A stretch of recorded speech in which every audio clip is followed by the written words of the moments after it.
வேந்தரின் இளங்கதிர் காலை செய்திகளுக்காக ரேவதி. பிரவீணா. முதலில் தலைப்புச் செய்திகள்.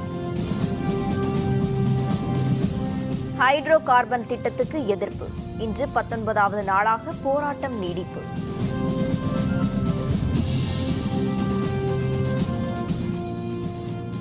எரிவாயு திட்ட எதிர்ப்பு போராட்டத்திற்கு என்றும் துணை நிற்போம்.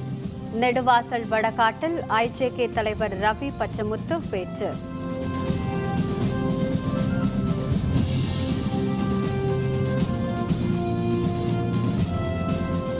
உத்தரப்பிரதேச தேர்தல் பிரச்சாரம் இன்றுடன் ஓய்வு. மோடி ராகுல் இறுதிக்கட்ட பிரச்சாரம்.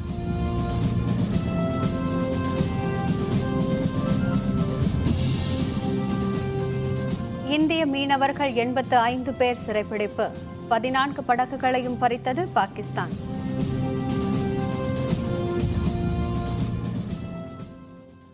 புதுக்கோட்டை மாவட்டம் ஆலங்குடி அருகே உள்ள நெடுவாசலில் ஹைட்ரோ கார்பன் எடுக்கும் திட்டத்திற்கு எதிர்ப்பு தெரிவித்து நடைபெற்று வரும் போராட்டம் இன்று 19வது நாளாக நீடிக்கிறது.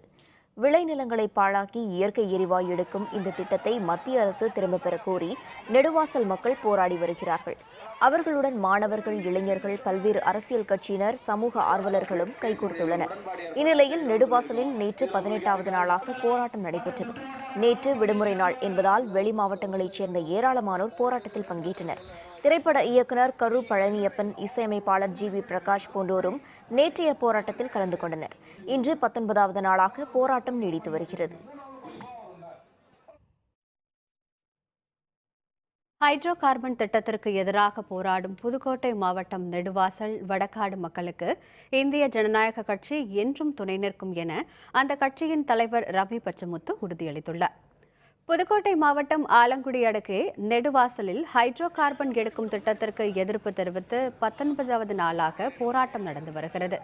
புதுக்கோட்டை மாவட்டம் வடகாட்டில் நேற்று முதல் போராட்டம் தொடங்கியுள்ளது.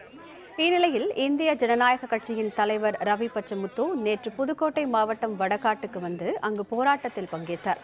அங்கு போராடும் மக்களுக்கு இந்திய ஜனநாயக கட்சி அனைத்து வகைகளிலும் தோள் கொடுக்கும் என்று ரவி பச்சமுத்து உறுதியளித்தார். வடகாடு மக்களுக்காக குரல் கொடுப்போம் என்ற அவர், வாடிவாசல் போலவே நெடுவாசல் போராட்டமும் வெற்றி பெறும் என உறுதி தெரிவித்தார்.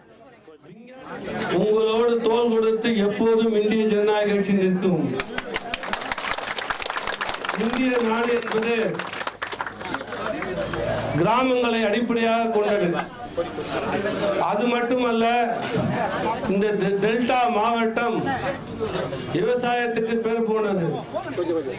இது போன்ற மாவட்டங்களை விஞ்ஞானத்தை காட்டி ஒருபோதும் விலை போக விட மாட்டோம். இந்திய ஜனநாயக கட்சிகளுக்கும் உடன் நின்று உங்கள் தேவைக்கு எப்பொழுதும் உங்களுக்காக குரல் கொடுப்போம். தொலைக்காட்சி மூலியமாகவோ நேரடியாகவோ கட்சி சார்பாகவோ எந்த வகையிலும் தனிப்பட்ட வகையிலும் கூட சொல்கின்றேன், உங்களோடு எப்பொழுதும் துணை நிற்போம். ஜல்லிக்கட்டு காலை வென்றது போல, அந்த வாடிவாசல் வென்றது போல நெடுவாசலும் வெல்ல வேண்டும் என்பது எனது ஆசை. வடகாடு பகுதி போராட்டத்தில் இந்திய ஜனநாயக கட்சி சார்பில் ரவி பச்சமுத்துவுடன் பொதுச் செயலர் ஜெயசீலன், புதுக்கோட்டை மாவட்ட தலைவர் KPN ஸ்ரீனிவாசன், இளைஞர் அணி தலைவர் பாறை சிவா மற்றும் தொண்டர்கள் உள்பட ஏராளமானோர் கலந்து கொண்டனர். முன்னதாக நெடுவாசல் பகுதிக்கு வந்த இந்திய ஜனநாயக கட்சி தலைவர் ரவி பச்சமுத்து அங்கே ஹைட்ரோ கார்பன் எடுப்பதற்கு அமைக்கப்பட்டிருந்த ஆழ்துளை கிணற்று பகுதியையும் அதனால் பாதிக்கப்பட்ட இடங்களையும் பார்வையிட்டார்.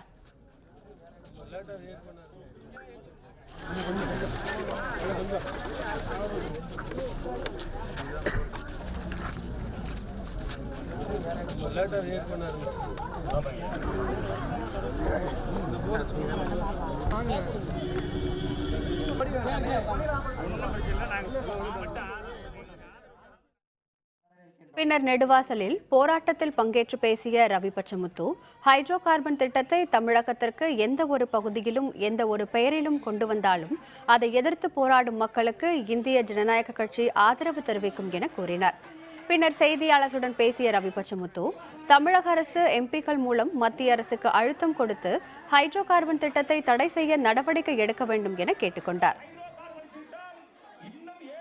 எந்த வடிவில் இந்த ஹைட்ரோ கார்பன் திட்டத்தை தமிழகத்தில் எந்த மூலையிலும் யாராலும் உள்ளே கொண்டு வர முடியாதபடி தடுத்து நிறுத்த வேண்டியது இளைஞர்களுடைய நம்மளுடைய கடமையாக கருதுகிறேன். இளைஞர்களும் இங்கு தமிழகம் எங்கும் தமிழர் எல்லாம் ஒன்று கூடி இங்கே வந்து இவர்களுக்கு ஆதரவு தெரிவிக்குமாறு நான் கேட்டுக்கொள்கிறேன். தமிழக அரசு இப்போது நினைத்தது என்றால் 40 எம்பிக்கள் வைத்துக் கொண்டிருக்கிறார்கள்.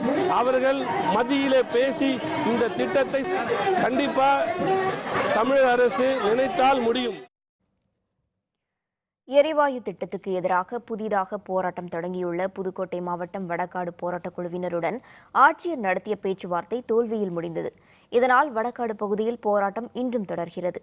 ஹைட்ரோ கார்பன் எரிவாயு திட்டத்துக்கு எதிராக புதுக்கோட்டை மாவட்டம் வடகாடு மக்கள் புதிதாக போர்க்கொடி தூக்கிய நிலையில் நேற்று மாலை சார் ஆட்சியர் அம்ரித் வடகாடு போராட்டக் குழுவினருடன் முதற்கட்ட பேச்சுவார்த்தையில் ஈடுபட்டார்.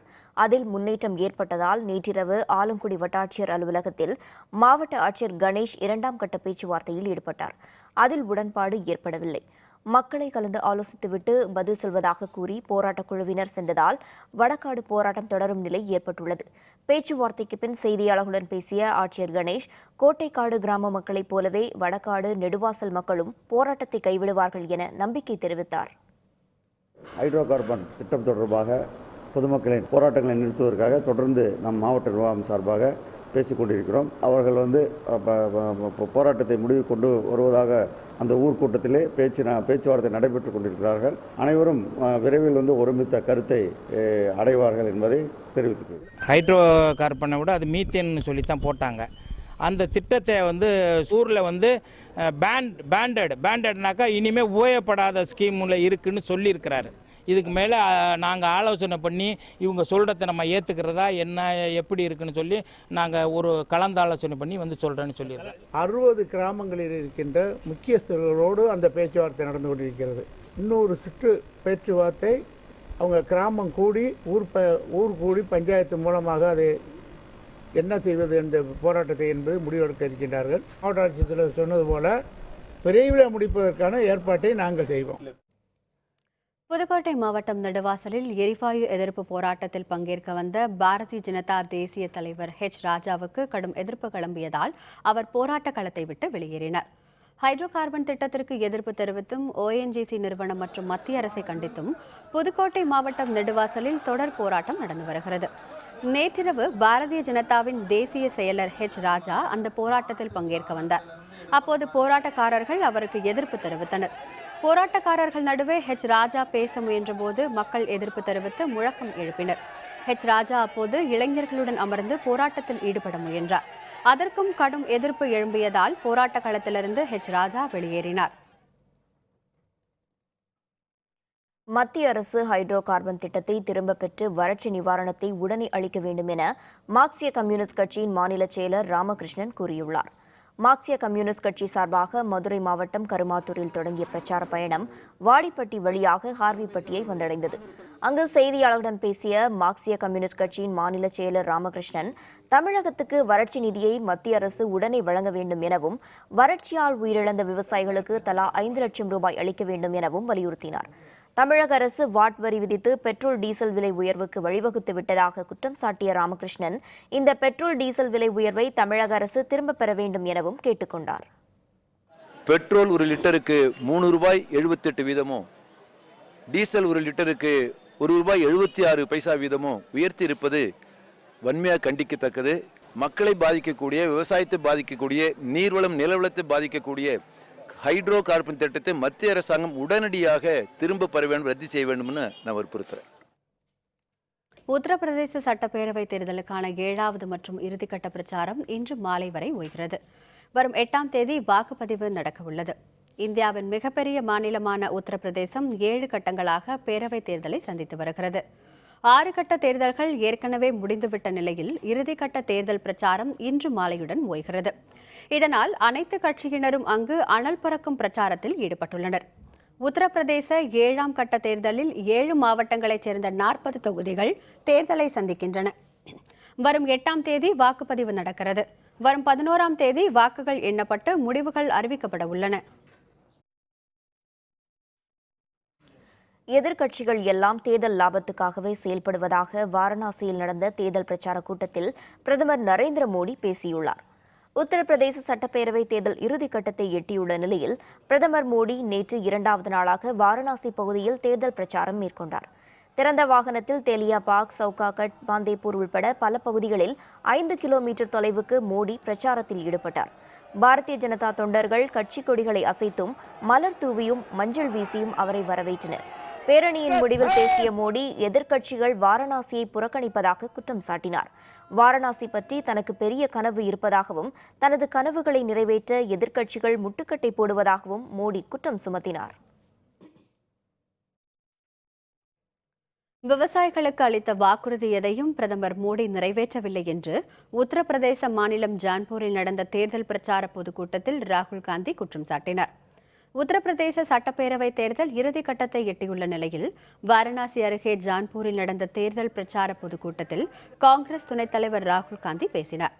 விவசாயிகளுக்கு பிரதமர் மோடி பொய் வாக்குறுதி அளித்ததாகவும் கொடுத்த வாக்குறுதியை மோடி நிறைவேற்றவில்லை என்றும் ராகுல் காந்தி குற்றம் சுமத்தினார். नरेंद्र मोदी जी ने 2.5 साल पहले आप सबसे वायदा किया था, हिंदुस्तान के किसानों 56 इंच की छाती तुम्हारी जिंदगी को बदलेगी। मैं आपसे पूछना चाहता हूं, बदल गई हिंदुस्तान के किसान की जिंदगी? 2 கோடி பேர்களுக்கு வேலைவாய்ப்பு தருவேன் என்று மோடி அளித்த வாக்குறுதி என்ன ஆயிற்று எனவும் தேர்தல் பிரச்சாரத்தில் ராகுல் காந்தி கேள்வி எழுப்பினார்.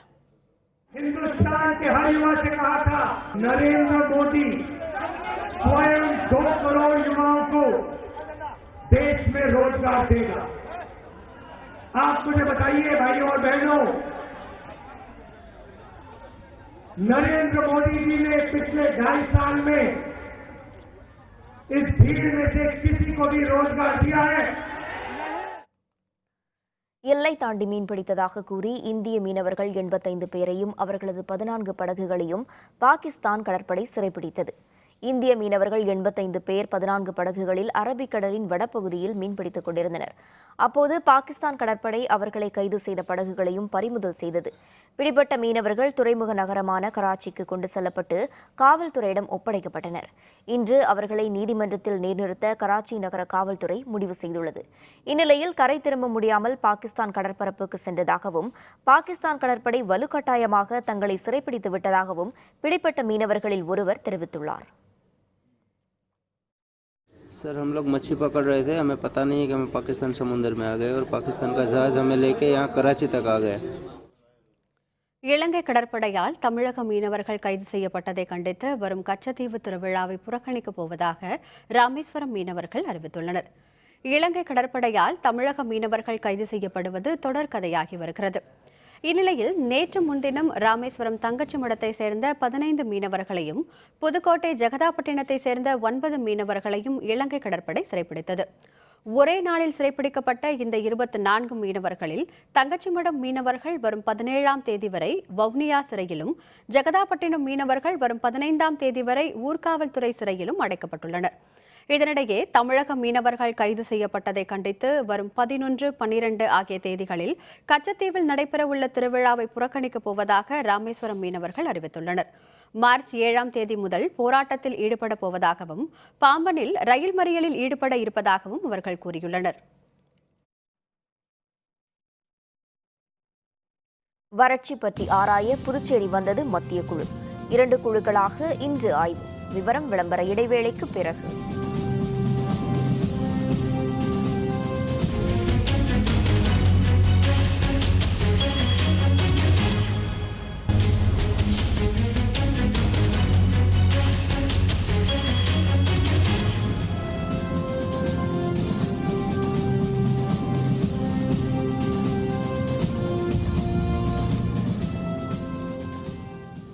செய்திகள் தொடர்கின்றன.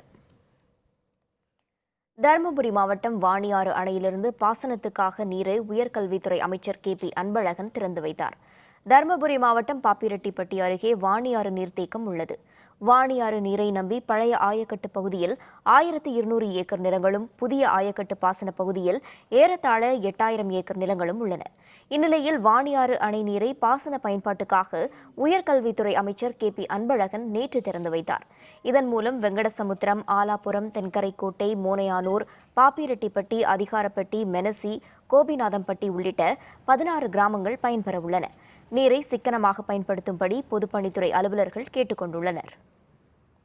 வாணியாறு அணையிலிருந்து குடிநீர் தேவைக்காகவும் கால்நடைகளின் குடிநீருக்காகவும் இருக்கின்ற தண்ணீரை திறந்துவிட மாநில அரசிடம் விவசாயிகள் வேண்டுகோள் விடுத்தார்கள்.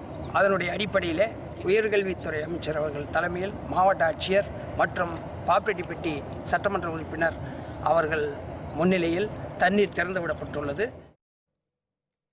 புதுச்சேரி மாநிலத்தில் வறட்சி பாதிப்பு குறித்து ஆராய வந்த மத்திய குழுவினர் இன்று புதுச்சேரி மற்றும் காரைக்கால் பகுதிகளில் ஆய்வு நடத்த இருக்கின்றனர். புதுச்சேரியில் கடந்த ஆண்டு நவம்பர் மாதம் வழக்கமாக பெய்ய வேண்டிய பருவமழையில் 1/3 பங்கு மழையே பெய்தது. இதனால் மாநிலம் முழுவதும் கடும் வறட்சி நிலவுகிறது. இந்நிலையில் புதுவை மாநிலத்தின் வறட்சி நிலையை ஆராய மத்திய வேளாண் துறை இணை செயலர் ராணி குமுதினி தலைமையில் 9 பேர் கொண்ட குழு நேற்று புதுச்சேரிக்கு வந்தது. தலைமைச் செயலர் மனோஜ் பரிதாவுடன் ஆலோசனை நடத்திய குழுவினர் 2 குழுக்களாக பிரிந்து இன்று புதுச்சேரி மற்றும் காரைக்கால் பகுதிகளில் ஆய்வு நடத்த உள்ளனர். நடிகர் சங்க கட்டிடப் பணிகள் அடுத்த மாதம் தொடங்கும் என தென்னிந்திய நடிகர் சங்க பொதுச் செயலர் விஷால் தெரிவித்துள்ளார். சென்னை சாலிகிராமத்தில் உள்ள பிரசாத் ஸ்டுடியோ வளாகத்தில் தமிழ் திரைப்பட தயாரிப்பாளர்கள் சங்க தேர்தலில் விஷால் அணியில் போட்டியிடும் வேட்பாளர்களின் அறிமுக நிகழ்ச்சி நடைபெற்றது. இதில் விஷால் தலைவர் பதவிக்கும் நடிகர் பிரகாஷ்ராஜ் மற்றும் இயக்குநர் கௌதம் மேனன் துணைத் தலைவர் பதவிக்கும் போட்டியிடுவதாக அறிவிக்கப்பட்டது. பொருளாளர் பதவிக்கு SR பிரபுவும், கௌரவ செயலர் பதவிக்கு தயாரிப்பாளர் KE ஞானவேல் ராஜா மற்றும் இயக்குநர் மிஷ்கின் ஆகியோர் போட்டியிடுவதாகவும் அறிவிக்கப்பட்டது. விழாவில் பேசிய விஷால், தென்னிந்திய நடிகர் சங்கத்தில் அனைத்து வாக்குறுதிகளையும் தங்கள் அணியினர் நிறைவேற்றிவிட்டதாகவும் நடிகர் சங்க கட்டிட வேலைகள் அடுத்த மாதம் தொடங்கும் எனவும் தெரிவித்தார். மேலும் தயாரிப்பாளர்கள் சங்க தேர்தலில் தாங்கள் அளிக்கும் வாக்குறுதிகள் நிறைவேற்றப்படாவிட்டால் அனைவரும் ராஜினாமா செய்து விடுவோம் எனவும் தெரிவித்தார். நடிகர் சங்க நிர்வாகிகள் சார்பா, நடிகர் சங்கம் உறுப்பினர்கள் சார்பாக நான் ஒரு விஷயம் சொல்கிறேன். சொன்ன அத்தனை வாக்குறுதிகள் இன்றைக்கி நாங்கள் நிறைவேற்றிட்டோம். இன்க்ளூடிங் கட்டடம். ஒரு காலகட்டம் அப்படி இல்லை, கூடிய சீக்கிரம்னா அடுத்த மாதம் தொடங்கப்பட போகுது. எரிவாயு குழாய் பதிப்பதற்கு எதிராக தில்லி சென்று மத்திய அமைச்சர்களிடம் பேச இருப்பதாக எதிர்க்கட்சி துணைத் தலைவர் துரைமுருகன் கூறியுள்ளார். வேலூர் மாவட்டம் ராணிப்பேட்டை காட்பாடி தொகுதிக்குட்பட்ட விவசாய நிலங்களில் இந்திய ஆயில் நிறுவனம் எரிவாயு எடுத்துச் செல்ல குழாய் பதிக்கும் பணியை தொடங்கியுள்ளது. எந்தவித முன்னறிவிப்பும் இன்றி இந்த பணி தொடங்கியுள்ளது. இந்த குழாய்கள் மூலம் எரிவாயுவை சென்னையிலிருந்து சித்தூர் மற்றும் பெங்களூருவுக்கு எடுத்துச் செல்ல அந்த நிறுவனம் திட்டமிட்டுள்ளது. இதை கண்டித்து காட்பாடி தொகுதிக்குட்பட்ட ஏகாம்பரநல்லூரில் 200க்கும் மேற்பட்ட விவசாயிகள் போராட்டத்தில் ஈடுபட்டனர். அனுமதி வழங்கிய நேரத்தை விட கூடுதல் நேரம் அவர்கள் ஆர்ப்பாட்டம் செய்ததால் காவல்துறை அவர்களை கைது செய்ய அதனால் தள்ளுமுள்ளு ஏற்பட்டது. ஆத்திரமடைந்த விவசாயிகள் சாலை மறியலில் இறங்கினர். இந்த நிலையில் விவசாயிகளுக்கு ஆதரவாக அங்கே வந்த எதிர்க்கட்சி துணைத் தலைவரும் காட்பாடி தொகுதி MLAவுமான துரைமுருகன் வரும் 17ஆம் தேதி தில்லி சென்று எரிவாயு குழாய் பதிக்கும் பிரச்சினைக்கு தீர்வு காண இருப்பதாக தெரிவித்தார். திருநெல்வேலி மாவட்டம் தென்காசியில் மர்ம காய்ச்சலுக்கு 5 வயது சிறுவன் பலியானான். போதிய மருத்துவ வசதி இல்லாததே மரணத்துக்கு காரணம் என சிறுவனின் பெற்றோர் குற்றம் சாட்டியுள்ளனர். தென்காசி அருகே கடையநல்லூர் தொகுதிக்குட்பட்ட ஆயக்குடியைச் சேர்ந்தவர் விவசாயி பாலகிருஷ்ணன். இவரது இளைய மகன் பபிஸ். 5 வயது சிறுவனான பபிஸ் கடந்த 3ஆம் தேதி காய்ச்சல் காரணமாக அரசு ஆரம்ப சுகாதார நிலையத்தில் சிகிச்சை பெற்றான். காய்ச்சல் இன்னும் அதிகமாகவே அங்கிருந்து தென்காசி அரசு மருத்துவமனைக்கும் பின்னர் பாளையங்கோட்டை அரசு மருத்துவமனைக்கும் சிறுவன் கொண்டு போகப்பட்டான். இருந்தும் சிகிச்சை பலனின்றி அவன் இறந்தான். இந்நிலையில் ஆயக்குடி சுகாதார நிலையத்தில் போதிய பயிற்சி இல்லாத மருத்துவர்கள் சிகிச்சை அளித்து காலம் தாழ்த்தியதே சிறுவனின் இறப்புக்கு காரணம் என சிறுவனின் தந்தை குற்றம் சாட்டியுள்ளார். ஆயக்குடி ஜிகேஜி ஹாஸ்பிட்டலில் கொண்டு வந்து நாங்கள் சேர்த்தோம். டாக்டர் 2 நாள் ஊசி போட்டாங்க. ஒன்றும் சாதாரண காய்ச்சல் தான், ஒன்றும் பிரச்சனை இல்லை அப்படின்ட்டாங்க. 1 மணிக்கு மேலே ஒரு ஊசி போட்டதுலேருந்து என் பையனுக்கு ரொம்ப மேல் காலெலாம் குளிர ஆரம்பிச்சிடுது. நாங்கள் உடனே ஐக்ரௌண்டு போயிட்டோம். ஐக்ரௌண்டில் 1 மணி நேரம் அவங்களும் நல்ல மாதிரி ட்ரீட்மெண்ட் பார்த்தாங்க. ஆனால் என் பிள்ளை பிழைக்கல. இதுக்கு முக்கிய காரணமே ஆயக்குடி ஆரம்ப சுகாதார ஆஸ்பத்திரி ஒழுங்கான டாக்டர் இல்லைன்னா அந்த ஆஸ்பத்திரி வேண்டாம், இழுத்து சீல் மூடி வச்சுட்டு தூர போயிருங்க. அந்த ஆஸ்பத்திரி ஒரு உயிரை காப்பாற்ற ஆஸ்பத்திரி எதுக்கு? கரூர் மாவட்டம் தென்னிலை அருகே உள்ள ராஜலிங்கமூர்த்தி திருக்கோவிலில் 3 அடி உயர ஐம்பொன் சிலை திருடு போனது பக்தர்களுக்கு அதிர்ச்சியை ஏற்படுத்தியுள்ளது. கரூர் மாவட்டம் தென்னிலை அருகே கோடந்தூரில் அருள்மிகு ராஜலிங்கமூர்த்தி திருக்கோவில் உள்ளது. சுற்று வட்டாரங்களைச் சேர்ந்த 50,000க்கும் அதிகமான மக்கள் வழிபடும் கோவில் இது. இந்த கோவிலில் 100 ஆண்டுகளுக்கும் மேல் பழமையானதாக கருதப்படும் 3 அடி உயர மூலவர் ஐம்பொன் சிலை உள்ளது. நேற்று காலையில் கோவில் பூசாரி கோவிலின் நடை திறக்க வந்தபோது ஐம்பொன் சிலையை காணாததால் அதிர்ச்சியடைந்தார். இதையடுத்து கோவில் நிர்வாகிகள் அளித்த புகாரின் பேரில் தென்னிலை காவல்துறையினர் மோப்பனாய் ஸ்டெஃபியுடன் வந்து சிலை திருடியவர்களை கண்டுபிடிக்கும் முயற்சியில் ஈடுபட்டுள்ளனர். குற்றவாளிகளின் விரல் ரேகைகள் சேகரிக்கப்பட்டன. இந்த ஐம்பொன் சிலை திருட்டு பகுதியில் பதற்றத்தை ஏற்படுத்தியுள்ளது. திண்டுக்கல்லில் நடந்த தேசிய அளவிலான கிளிமூக்கு வால் சேவல் கண்காட்சியில் 300க்கும் மேற்பட்ட சேவல்கள் பங்கேற்றன. தமிழகத்தின் அரிய வகை சேவல் இனங்களில் ஒன்று கிளிமூக்கு வால் சேவல். இந்த இனத்தை பாதுகாக்கும் வகையில் திண்டுக்கல்லில் சேவல் வளர்ப்போர் சங்கத்தினர் கண்காட்சி நடத்தினர். அதில் மதுரை, சேலம், கோவை, ஈரோடு, திருச்சி மாவட்டங்களைச் சேர்ந்தவர்கள் மட்டுமின்றி ஆந்திரம், கர்நாடக மாநிலங்களைச் சேர்ந்த சேவல் வளர்ப்பவர்களும் சேவல்களுடன் பங்கேற்றனர். கண்காட்சியில் 2 அடி நீள வால் கொண்ட 3 அடி உயர சேவல்கள் பார்வையாளர்களின் கண்களை கவர்ந்தன. சேவல்கள் அவற்றின் தரத்துக்கேற்ப 15,000 ரூபாயிலிருந்து 1,50,000 லட்சம் ரூபாய் வரை விலை போகின. சேவல் குஞ்சுகள் 7,000 முதல் 15,000 ரூபாய் வரைக்கும் விற்பனையாகின. சிறந்த சேவல்களுக்காக சேவல் வளர்ப்பவர்களுக்கு பரிசுகளும் வழங்கப்பட்டன. இந்த வருஷம் 300க்கும் மேற்பட்ட சேவல்களும் ப்ளஸ் ஒரு 2,000 பேரும் வந்திருக்காங்க. இதில் பார்த்தீங்கன்னா இதுக்கு 3 வருஷத்துக்கு முன்னாடி வெறும் 3,000 ரூபா வரைக்கும் தான் வித்துட்டு இருந்த சேவல், 3,000 ரூபா 5,000 ரூபா வரைக்கும் தான் வித்துட்டு இருந்த சேவல்கள் இன்னைக்கு 1 லட்ச ரூபா வரைக்கும் வாங்குறதுக்கு ரெடியாக இருக்காங்க ஆளுங்க. இதோட தனி சிறப்பு என்னன்னா, இது வந்து வெளி மாநிலங்கள் மட்டும் இல்லாமல் வெளிநாட்டில் இருந்தும் வந்திருக்காங்க இந்த சேவலுக்காக. திருப்பூர் மாவட்டம் பல்லடம் அருகே நடைபெற்ற மாட்டு வண்டி பந்தயத்தில் பலர் ஆர்வத்துடன் பங்கேற்றனர். பல்லடம் அருகே வாவிப்பாளையத்தில் நடைபெற்ற இந்த போட்டியில் சுற்றுவட்டார பகுதிகளில் இருந்து 80க்கும் அதிகமான மாட்டு வண்டி வீரர்கள் பங்கேற்றனர். 200 மற்றும் 300 மீட்டர் தொலைவுக்கு போட்டிகள் நடத்தப்பட்டன.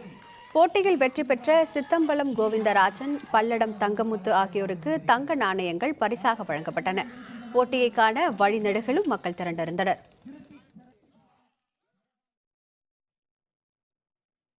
திண்டுக்கல் மாவட்டம் கொடைக்கானலில் 2 நாட்களாக பெய்து வரும் தொடர் மழையால் வெள்ளி அருவியில் நீர் கொட்டுவதை சுற்றுலா பயணிகள் ரசித்து வருகிறார்கள். கொடைக்கானலில் கடந்த சில நாட்களுக்கு முன் கடும் வெப்பம் நிலவி வந்தது. இந்நிலையில் கடந்த 2 நாட்களாக தொடர் மழை பெய்து 2 நாட்களில் 6.4 சென்டிமீட்டர் மழை பதிவாகியுள்ளது. இதனால் வெப்பம் நீங்கி கொடைக்கானலில் குழு சூழல் ஏற்பட்டுள்ளது.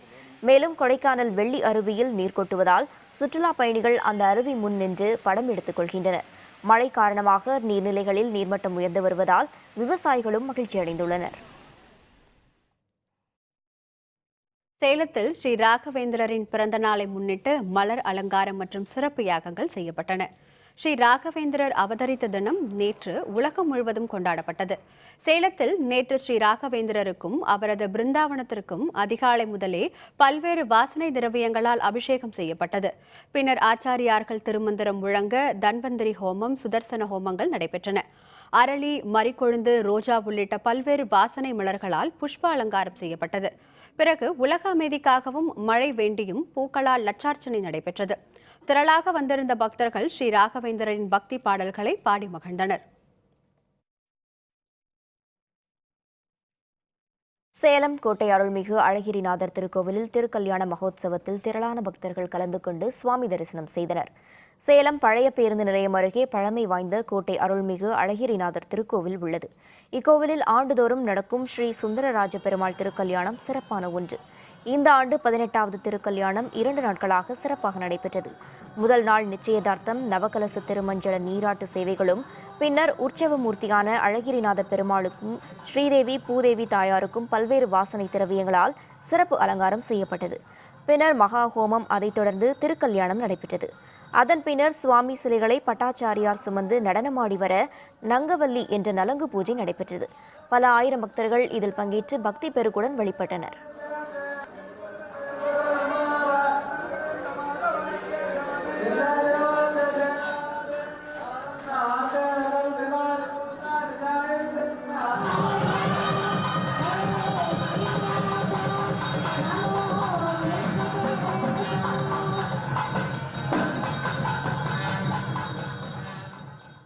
பிரதமான எம்பெருமானுக்கு நவகலச ஸ்தபன திருமஞ்சனம் கண்டுருளி எம்பெருமான் ராஜ அலங்காரத்தில் திருமண மேடையில் அலங்கரித்துக் கொண்டிருக்கிறான். இன்றைய நன்னாளில் 108 துளசி செடிகளை ஆராதனை செய்து எம்பெருமான் உலக நன்மை கருதி இகபெற சுகமெல்லாம் கிடைக்க வேண்டி இன்றைய நன்னாள் எம்பெருமான் திருமாங்கல்யாணம் முடிஞ்சு கொண்டு திருக்கல்யாண உற்சவம் தழுவி கொண்டிருக்கிறார். ட்ரம்ப் ஆதரவு பேரணியில் கைகலப்பு, எதிர்ப்பாளர்களுடன் மோதல், அடிதடி. விவரம் விளம்பர இடைவேளைக்கு பிறகு.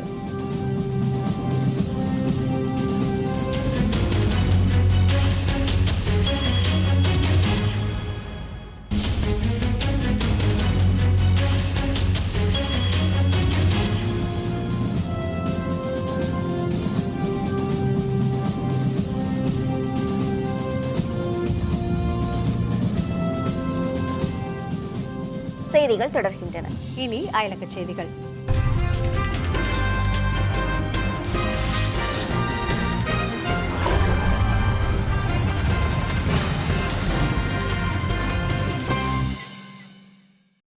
அமெரிக்காவில் அதிபர் டொனால்டு டிரம்புக்கு ஆதரவாக நடந்த பேரணி ஒன்று பெரும் கைகலப்பில் முடிந்தது. அமெரிக்க முன்னாள் அதிபர் ஒபாமா தன்னை உளவு பார்த்ததாகவும் தனது தொலைபேசி உரையாடலை ஒட்டு கேட்டதாகவும் புதிய அதிபர் டொனால்டு ட்ரம்ப் குற்றம் சாட்டியிருந்தார். இதனால் ட்ரம்புக்கு ஆதரவாக அவரது ஆதரவாளர்கள் தலைநகர் வாஷிங்டன் உள்பட நாடு முழுவதும் ஆதரவு பேரணிகளை நடத்தினர். கொடிகளை பிடித்தபடி அவர்கள் முழக்கம் எழுப்பினர். ஆனால் எதிர்பார்த்த அளவுக்கு ட்ரம்புக்கு கூட்டம் கூடவில்லை. கூட்டம் மிக குறைவாகவே இருந்தது. இந்நிலையில் கலிபோர்னியா மாகாணம் சான் பிரான்சிஸ்கோ நகர பூங்காவில் நடந்த ட்ரம்ப் ஆதரவு பேரணியில் ட்ரம்ப் ஆதரவாளர்களுக்கும் எதிர்ப்பாளர்களுக்கும் இடையே மோதல் வெடித்தது. இரு தரப்பினரும் ஒருவரையொருவர் கடுமையாக தாக்கிக் கொண்டனர்.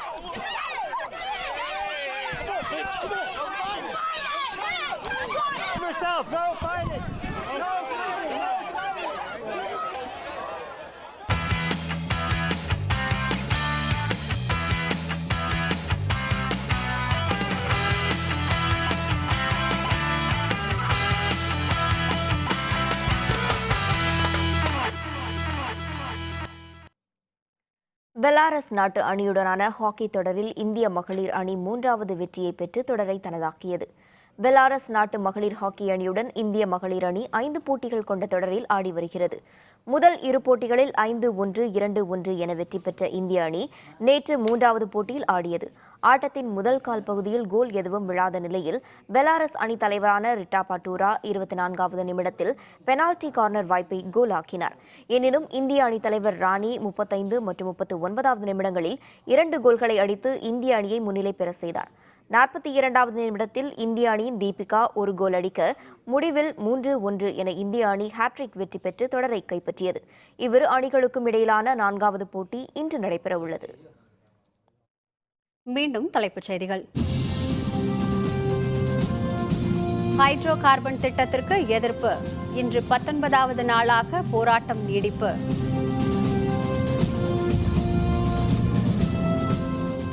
எரிவாயு திட்ட எதிர்ப்பு போராட்டத்துக்கு என்றும் துணை நிற்போம். நெடுவாசல் வடகாட்டில் ஐஜேகே தலைவர் ரவி பச்சமுத்து பேச்சு.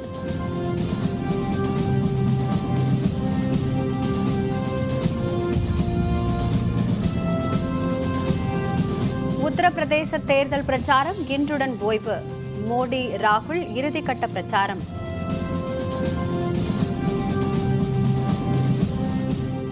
இந்திய மீனவர்கள் 85 பேர் சிறைப்பிடிப்பு.